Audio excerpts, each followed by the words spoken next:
যারা আর্থিকভাবে সমৃদ্ধ হতে চাইছেন, আগামী 11ই জুন 2025 বুধবার স্নানযাত্রার পূর্ণ লগ্নে তাদের জন্য একটা অব্যর্থ ক্রিয়াকরণের আমরা স্মরণ করতেই পারি। চালের গুঁড়ো দিয়ে একটা প্রদীপ প্রস্তুত করুন। চালের গুঁড়োর মধ্যে জল এবং সাদা চন্দন মিশ্রিত করে নিন। এরপর সেটাকে একটা প্রদীপের আকার দিন। এই প্রদীপের 3টে মুখ হতে হবে। 3টে মুখে একটাতে লাল রঙের, একটাতে হলুদ রঙের এবং একটাতে সাদা রঙের পলতে দিয়ে দিন। লাল রঙের পলতেটা আলতায় তুলো ভিজিয়ে করতে পারেন। সাদা রঙের পলতেটা শুধু তুলোর পলতে হতে পারে। এইভাবে 3টে পলতে প্রস্তুত করে ভিতরে ঘি দিয়ে দিন।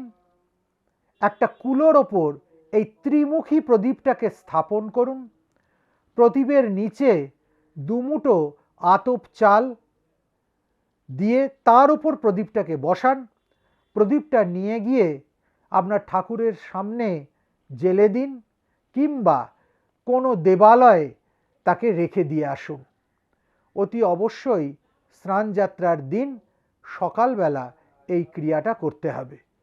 আর এদিন সন্ধ্যায় আরেকটি ওই একই রকম প্রদীপ প্রস্তুত করে কুলোয় বসিয়ে তাকে আগে যে প্রদীপটা যেখানে রেখেছিলেন সেখানে গিয়ে দিয়ে আসুন।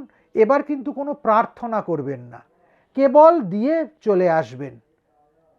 এই দুবেলার দুটো ক্রিয়া, সকালবেলা প্রার্থনা সহিত, সন্ধেবেলা প্রার্থনা রহিত, এই ক্রিয়াটা করতে পারলে নিশ্চিতভাবে আপনার মনস্কামনা পূর্ণ হবে। যারা অতিরিক্ত জানতে চাইছেন তাদের জন্য নিচে লিঙ্কে আশ্রমের সঙ্গে যোগাযোগের নম্বরটা দেওয়া রইল।